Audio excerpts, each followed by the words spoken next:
The movie starts with a man narrating that the sun is dying and humanity may face extinction due to extreme cold weather. He further states that 7 years ago, a project called the Icarus project sent a spaceship that aimed at restarting the sun. But unfortunately, that mission failed before it reached the sun.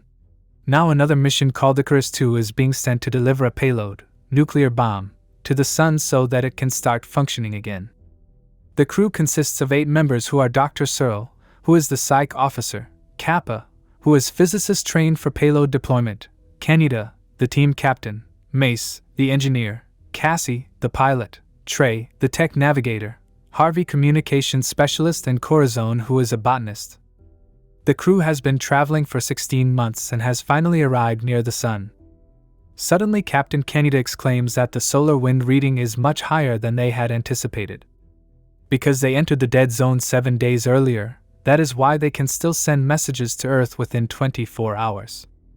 He further tells them that later they won't be able to have any contact with Earth, so if they have any final messages for their loved ones back home, they must send them now.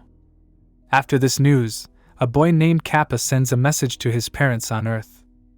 But because he cannot come up with the right words for this, he takes a long time to send a message, which results in him getting in a fight with a fellow crew member, Mace.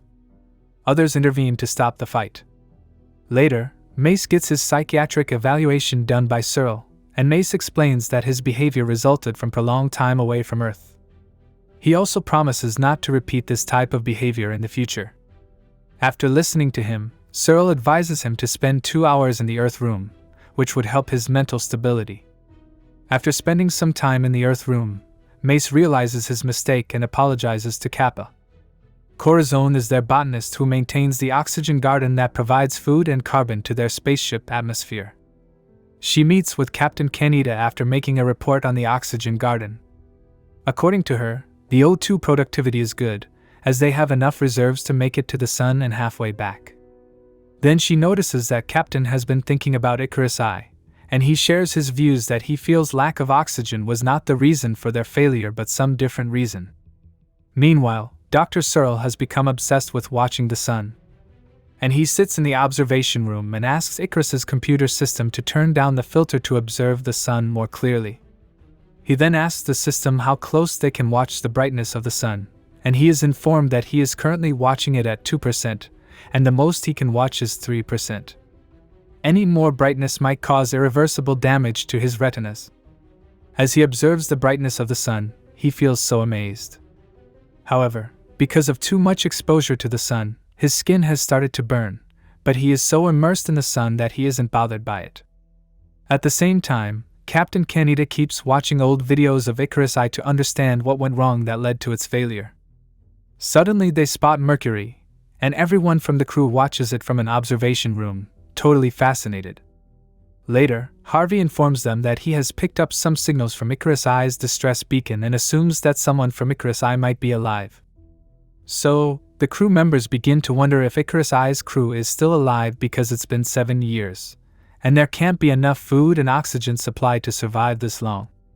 Captain Kaneda discusses whether they should alter their mission to check on Icarus I. However, Mace does not agree about diverting from their flight path, as their priority is to deliver the bomb. When they ask the computer system to locate the source of the distress beacon, it is identified as 10 to 15,000 miles away from them.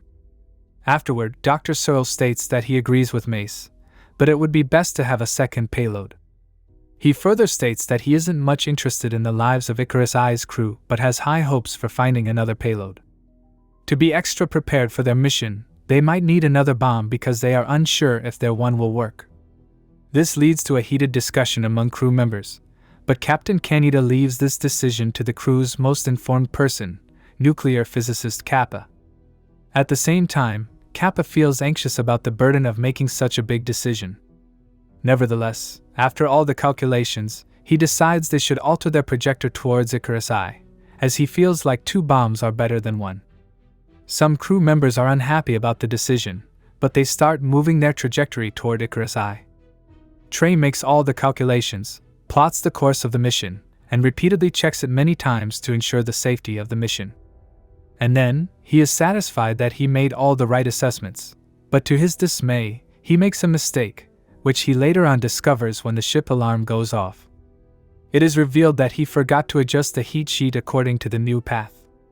So, their ship gets damaged due to a lack of heat shields according to extreme solar radiation.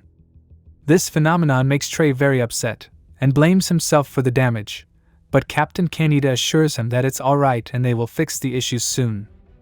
But to analyze the damage to the ship, they must go out to inspect it clearly in space. So Captain Kaneda decides to assess the damage, but exclaims that it's a two-man job and needs volunteers. But when Mace decides to go with him, he refuses, as Mace is second in command and should stay on the ship. Later, Trey tries to volunteer, but Mace asks Kappa to go and assess the damage, as he blames Kappa for the ship's change of course. Soon Captain Kaneda and Kappa leave the ship in EVA space suits for damage assessment and repair. So, Cassie adjusts Icarus II's position to provide as much shade to them as possible. But her action results in losing 2 communication towers needed for returning to Earth. Suddenly, the heat shields of the spaceship start contracting and expanding, which seems like the result of extra heat exposure to the sun. Consequently, the tips of communication towers burn when they revolve around living quarters, which causes radiation. Meanwhile, Kappa and Kaneda observe the damaged area of the ship and find out that 4 panels are damaged.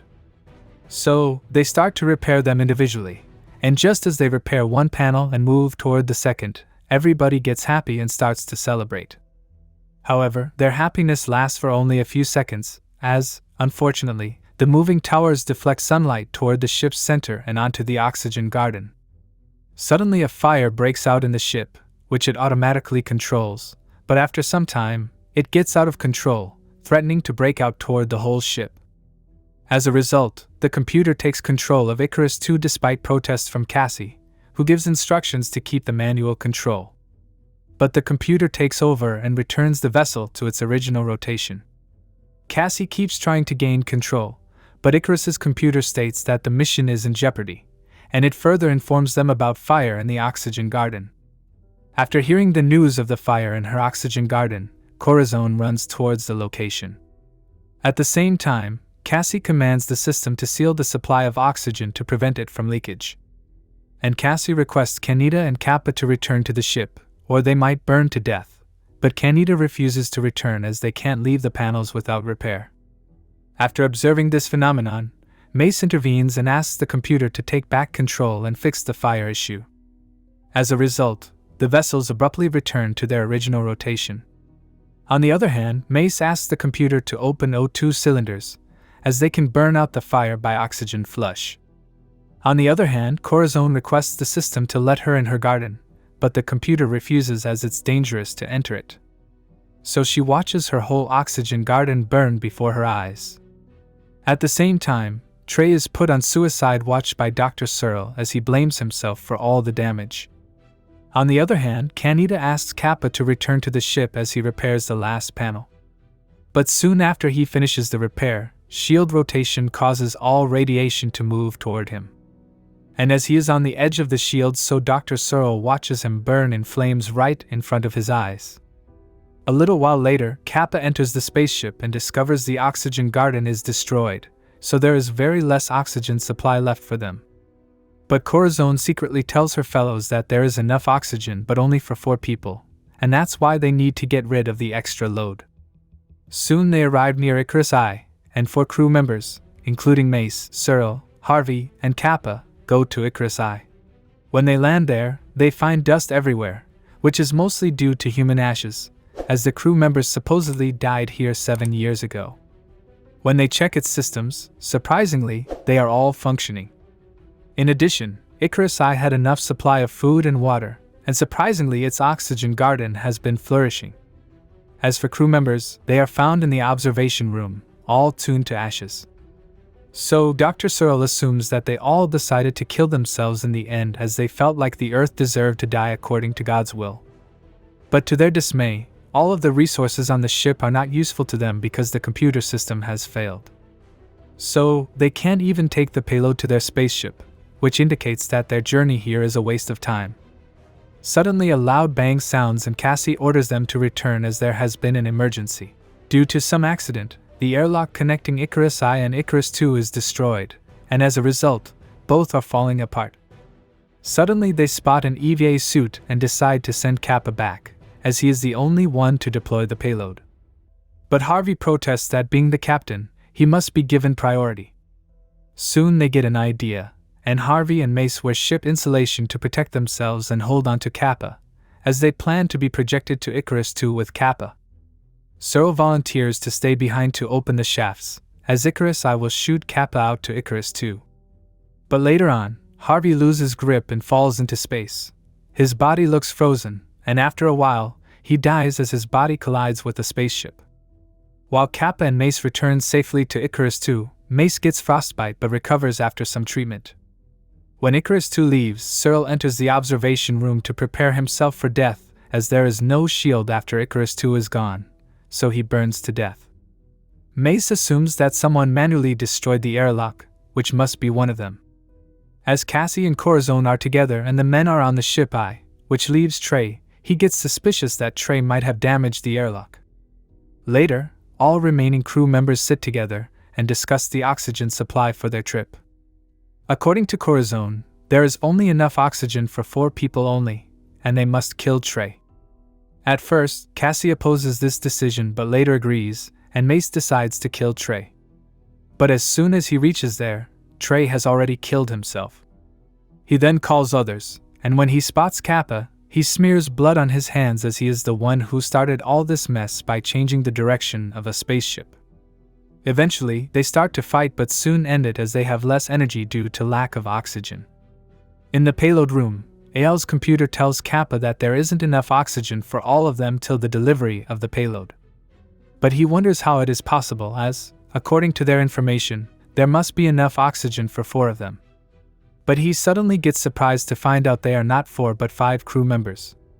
Soon he finds the 5th member in the observation room, Pinbacker, the captain of Icarus I. He is still alive and severely burnt. He somehow entered their ship secretly. Now Kappa realizes that Pinbacker destroyed their airlock to kill them.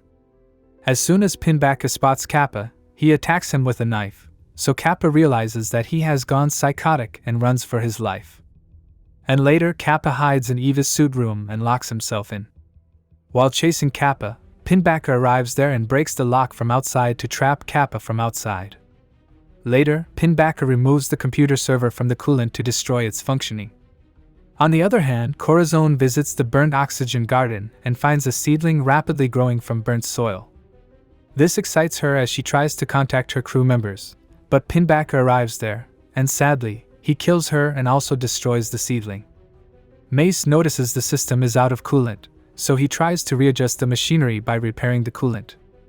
Soon he spots Kappa on camera and advises him to wear an EVA suit to save himself. But unfortunately, Mace gets his leg trapped in coolant during system repair and eventually freezes to death. Later, Pinbacker spots Cassie and tries to kill her, but she runs away and hides in the back of the payload. Before his death, Mace tells Kappa that he must manually put off the payload from Icarus so that it can fly directly toward the sun. Soon Kappa gets out of the EVA room by burning a hole through the door lock and reaches towards the payload.